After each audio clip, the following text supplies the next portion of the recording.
میرے رفقہ کار کی محنتوں کا ثمر جو تھا وہ آپ سب کو ملا اور آپ سب نے دیکھا. اور ہم لوگوں نے بڑی محنت کی تھی. 18 گھنٹے 20 گھنٹے کام کرتے تھے اور میں تمام چیزیں چھوڑ چھاڑ کے بڑی اعلیٰ نوکری وغیرہ پاکستان آیا تھا. 71 کے بعد جو ہمارا حشر ہوا تھا وہ میں کبھی بھول نہیں سکتا تھا. اور میں نے اس وقت یہ پیشکش کی بھٹو صاحب کو کہ میں ایٹم بم بنانے کی صلاحیت رکھتا ہوں, میں انشاءاللہ بنا دوں گا.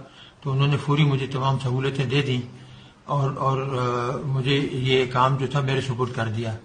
اور ہم نے بہت ہی کم عرصے میں ماشاءاللہ 6-7 سال کے اندر ہی ایٹم بم بنا لیا, جو کہ دنیا کے لیے ایک معجزہ تھا. وہ کبھی تصور ہی نہیں کر سکتے تھے کہ وہ ملک جو گاڑیاں بیل گاڑیاں صحیح نہیں بنا سکتے, سائیکل صحیح بنا سکتے, وہ ایٹم بم کیسے بنا سکتا ہے. لوگ مذاق اڑاتے تھے.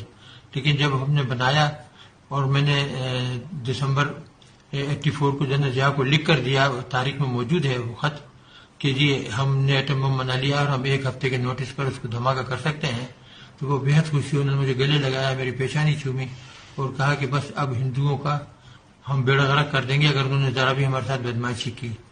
تو یہ وہ چیزیں تھیں کہ اس میں میرے ساتھیوں کا بڑا اہم کردار تھا, میری رہنمائی تھی.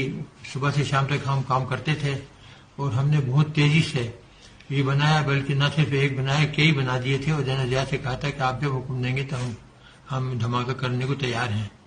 اور اس کے بعد ہندوستانیوں نے جب 98 کے اندر 11 مئی کو دھماکے کیے تو پھر نواز شریف صاحب وزیر اعظم تھے, ان سے کہا, مشاہد حسین سید تھے ان سے, وہ بڑے پیارے دوست تھے میرے, تو ان سے کہا کہ جی ہمیں چاہیے کہ ہم بھی دھماکہ کر دیں. تھوڑی بہت ہچکچاہٹ تھی لیکن ملک کا مفاد جو تھا وہ سب کو عزیز تھا اور یہ فیصلہ ہوا کہ دھماکہ کر دیا جائے.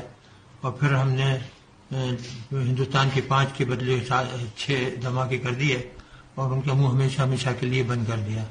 اس سے چند دن پہلے یعنی اپریل میں ہم نے لانگ رینج میزائل بنائی تھی جو کہ 1500 کلومیٹر جا سکتی تھی اور یہ ایٹم بم لے کے جا سکتی تھی اور ہندوستان کے ہر شہر کو ہم 5 منٹ سے لے کے 10 منٹ کے اندر اڑا سکتے تھے, دہلی ہو, بامبے ہو, وغیرہ وغیرہ سب.